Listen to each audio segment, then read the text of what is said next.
আমি যে আমার চোখে দেখা ভালোই হয়েছে, কারণ হলো ভোট কাস্টিংটা হয়েছে বেশি। তার মানে সবাই আমার মতনই যে অনেক দিন পরে ইন্টারেস্ট নিয়ে ইন্ডাস্ট্রিতে আসছে।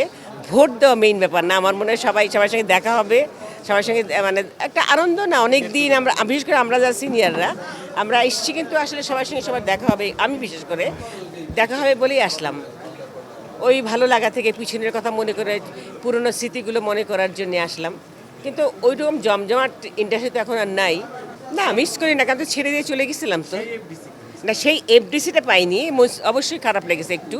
তারপরেও যে আমাদের শিল্পীদের সঙ্গে দেখা হওয়াতে ভালো লেগেছে আমার।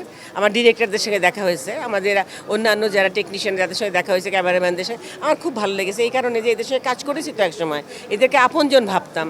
এই আপনজনগুলোকে আবার দেখলাম, ভালো লাগলো। এইটাই ভালো লাগে। ভোট দেওয়াটা তো বড় কথা না। ভোট তো আমি না হলেও আসবে, ও না হলেও আসবে, আমাদের আমাদের মধ্যে আসবে, তাই না? আমি ভারী জিনিস নিতে যাই না, এগুলো এগুলো ভারী জিনিস। আর আমি হলাম একদম ভীষণ উড়নচণ্ডী মার্কা একটা মানুষ, মানে ঘুরে ফিরে ফ্রি থাকার মানুষ, দায়িত্বহীন মানুষ। আমি এগুলো পারবো না কোনো দিন। আমি চাই আবার ইন্ডাস্ট্রি আগের মতো দাঁড়াবে, ওরা কাজ করবে, যেটা দরকার, যেটা অবশ্যই দরকার, সেটা যেন ওরা প্রপারলি করে। ওরা যেন আবার চেষ্টা করে আগের মতো দাঁড় করাতে। এটাই তো চাইবো, আর কি চাইবো।